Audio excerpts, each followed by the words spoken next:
4 of the 5-day Year's End Reflections for Musicians video series. I'm Jennifer Roig-Francolí, creator of the Art of Freedom for Conscious Living and Masterful Artistry. So today's topic is the fourth of 5 pillars of the Art of Freedom method. The 5 pillars are, just to review what we've done this week, we have mind, body, sorry, I forgot the first one. First pillar is purpose, of course. You need to know why you're doing what you're doing. So purpose. We talked about that on Monday, day 1. Then mind, body, spirit, and artistry. We'll talk about artistry tomorrow. So today, pillar 4 is spirit. And this may very well be the most essential pillar, although you can't really separate any of them from the others. It's like the 5 fingers of a hand. They come together, and it's about you, yourself as a whole. The whole Art of Freedom method is about bringing your whole self to your music making and integrating and balancing every area of your life so that you can really be fulfilling yourself in all areas of your life, and then bringing that wholeness and health and wellness into your music making for the best art that you can possibly make. So when we talk about spirit, and by the way, I just want to say hello to everybody who's here and encourage you to interact with me by using the comments. And if you're watching the replay, I always go back and respond to comments afterwards. So it doesn't matter when you're watching this. I would love to hear from you, get your thoughts and ideas, and we can have a little exchange. Let me know if you have any questions, of course, anytime. So this topic of spirit is essential, and it doesn't mean you have to be a spirit or think of yourself as a spiritual person. This is not a religious topic. I'm not, in fact, I grew up in a family that was not religious, and I've developed my own sense of spirituality over the years. But even as a child in a non-religious upbringing, I was very sensitive to playing music con spirito, right? I had no idea what that actually meant, but I had an intuition and a sense of the essence of music making, which really connected me to the essence of who I am as a human being, and also the essence of the music and the essence of everything that is. It was a religious experience for me to go into my bedroom at night and play my heart out in the dark. I loved to do that, especially when I was upset. I would go into my room and just play my favorite pieces and get all the emotions out through my music making. And I say it was like a religious experience because without having any limited or restricted framework or ideas about a religion, I actually felt like connecting to myself and the world and music in that very, very, very intimate way from my heart was connecting to, I don't know, it was just really, really important, really, really special. So I'm saying this because the way I teach the Art of Freedom, which is based on the Alexander technique, I bring a sense of inspiration and creative spirit to what I do. So if you are a very, very devout religious person, this will speak to you in your language. And if you are not a religious person at all, like I wasn't when I grew up, you can also take in all these ideas because every artist understands the idea of getting inspired. And if you think about the word inspiration, it has the word spirit in it. And like I said, as a child, I would read the words con spirito in the music, And to me, I don't know, I just understood what that meant. Outside of any kind of religious or systematic spiritual practice, I knew what it meant to play con spirito naturally, because it really is natural to human beings to bring creative spirit and inspiration and that kind of intimate connection from the heart into our art. So this series, this 5-day Year's End Reflection series, is designed to help you kind of reflect on where you're coming from and give you some ideas to play with as you look forward into the coming year and your future. And I just would love for you to think about how you have or haven't been getting inspired in your music making or in your daily life, and what has worked, what has helped you do that. Do more of that in the coming days, years, right? Do more of that in 2022. What hasn't worked? Very often we forget. We go into the practice room and we just play our music, we do our scales, we work on technique, and we forget about our purpose, and we forget about getting inspired, and we don't give ourselves the time, the space, and the quiet without the doing that is necessary to really tap into those deep reserves of spirit that live inside of us, inside the heart, inside of every single cell, inside the breath. Inspiration also is another word for taking in breath, which is very beautiful. So to make this really practical, I thought I would just give you, off the top of my head, some of the ways that I personally like to bring spirit into my music making. And maybe some of these ideas will be helpful for you. And if you want more specific and more practical, systematic ways to do this, this is like my specialty. I love to teach this. And again, this is not a religious practice unless you want it to be, and then you can take it and do whatever you want with it. This is a universal practice that applies to anybody, anywhere, of any faith, because it's about, ultimately, it does come down to knowing thyself, right? Knowing yourself better and better and better, right? Know thyself and love thyself. And you've got to start with yourself, because if you're not interested in getting to know your true self better and being more fully and authentically you, and if you are not learning how to love yourself truly, deeply, in your center, from your center, then how can you share that depth of beauty freely? The spirit is free. The art of freedom is about freedom of spirit, freedom to be fully yourself and to express and share yourself freely through your art, to inspire others. You first need to become inspired yourself. So how do you do that?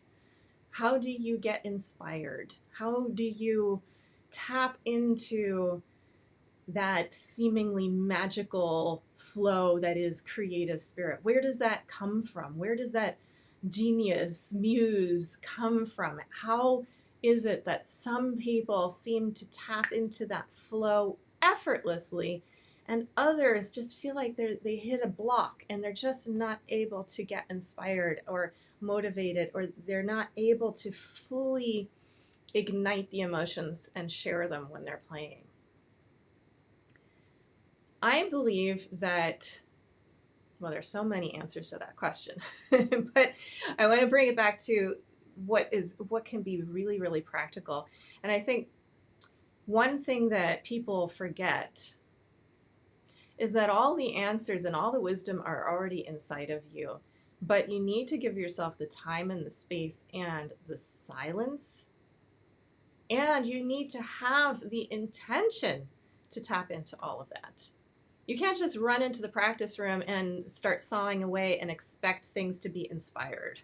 I mean, sometimes it works, right? But not consistently. So that, and it is possible with the systems that I teach to be able to consistently and quickly connect the dots so that you can tap into that inspired flow. And you can count on it because it's always there. Ultimately, we just need to get ourselves out of the way, our egos out of the way, excess negative thinking out of the way, cluttered thoughts and excess tension in the body. Those are the things that block us from creative flow and inspired living and inspired music making. We actually just need to stop doing what interferes with the inspiration that's natural. And most people don't know how to do that consciously. And it's just the luck of the draw. One day they're feeling great and everything flows. I'm sure you've had that experience where you get out your instrument and you're feeling great and you're full of love and happiness and joy, and you just play and you have a great time and you feel so inspired and creative and happy afterwards. And you just love playing your instrument because it just was flowing so easily. But then another day you have a hard day, or you just had an argument with a friend, or your stomach isn't feeling well, or you have pain in your neck or your back or tendonitis, and so you're focusing on the pain, and then it's just really hard to get that spark of inspiration going, and you don't know how to recapture it. So with the specific systems that I teach based on the hands-free method of Alexander hands-free method of Alexander technique that I specialize in, called Primal Alexander, there's a very, very specific step-by-step process. So simple and so easy that my students learn how to do this on the very first day of any program that they take working with me, where you learn how to integrate how you're thinking with your body to get all that clutter out of the way. You learn how to let go of what you've been holding on to, and you create more space and more time and therefore more freedom within yourself, so that you can be more in touch with yourself and your heart and your spirit. There's so much to say on this topic. This is just the essence of everything I do. You learn how to be yourself by learning how to undo the extra stuff that actually isn't true to you. And what do I mean by that really specifically? Well, if I run into the practice room and I feel like I don't have a lot of time, so I better get to it right away, and I skip over the warm-ups or whatever, and there's this piece that I need to learn because I have a performance coming up, and so I rush to get out my music, and I find the place to work on, oh, there's the hard spot, and then I see, oh yes, those octaves, I really need to work on those, and there's this horrendous rhythm that just doesn't make any sense, and well, I better really focus so that I can make the best use of my time. And everything that I've set up until now is about doing something. And it's about making something happen. It's because I want to get a result out of my practice session. So I'm not saying we shouldn't have goals. Goals are really important. But what matters more is how you take your whole self towards your goal. So all of those thoughts were not helpful thoughts. They were directed towards me doing something to get a result, which focuses the whole system in a way that narrows and compresses the system. I might get through the passage really fast and learn how to play those octaves and really, really be successful in that practice session, but that is not an inspired practice session. That is a get to work taskmaster, push through it session. And I can feel really good about myself because I accomplished my goal, but I was not in a flow of ease and joy connected with my creative spirit, and I'm not lit up in a way that is just blissful. And it is possible to learn that passage, learn that piece for the concert, for the rehearsal, and learn it really fast, but effortlessly in a way that's expansive and free and joyous and full of love. Ultimately, spirit for me is a synonym for love. It's a synonym for being. It's not about doing. What you do is only worth what it is when it's infused with spirit. It's only worth doing if it's really fully bringing your whole self. And we can't live up to that standard all the time, but having the intention to practice that way not only makes your music so much more creative and moving and spontaneous because it's alive. By the way, spirit is about life. It's love and life and being and light. Can you bring that into your music making in the moment that you start, from beginning to end, and so that it doesn't even matter what happens tomorrow because you're living it right now and you're on fire with just being yourself and loving what you're doing and learning. Having a clear intention to bring spirit into your music is the first step to make it happen consciously. Then learning the specific ways to get the excess thinking out of the way that's not helpful and the bodily tension that blocks the creative flow. You need to know how to undo all of that gunk. That's the specifics of what I teach with the Art of Freedom method and Primal Alexander. And when you know how to do that, you realize that taking the time, giving yourself that time at the very beginning of your practice session, which doesn't have to be a lot of time. It might be 30 seconds. It might be 10 seconds. But it's time when you really, really stop.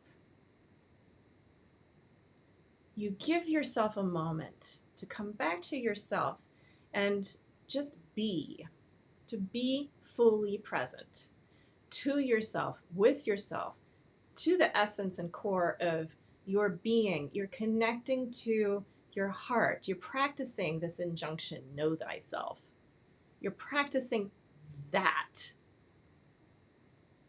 When you practice your instrument, you've got to consciously recognize that you're practicing this mind, body, heart, self instrument.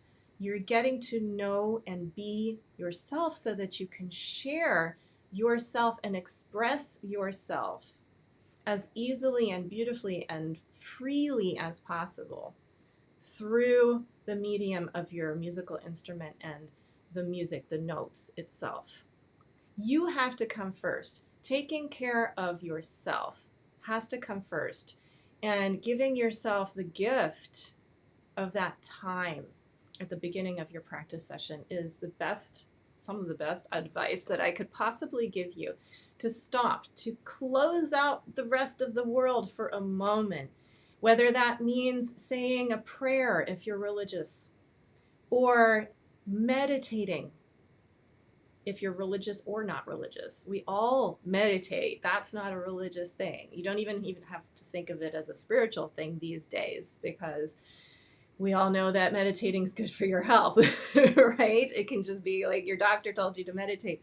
Whatever it is, can you give yourself a few moments of silence to reconnect, to be, to contemplate, to remember your purpose, and to formulate your questions? Can you ask for what you want, which is to make music con spirito, hopefully, and to enjoy yourself while you learn and improve your music making?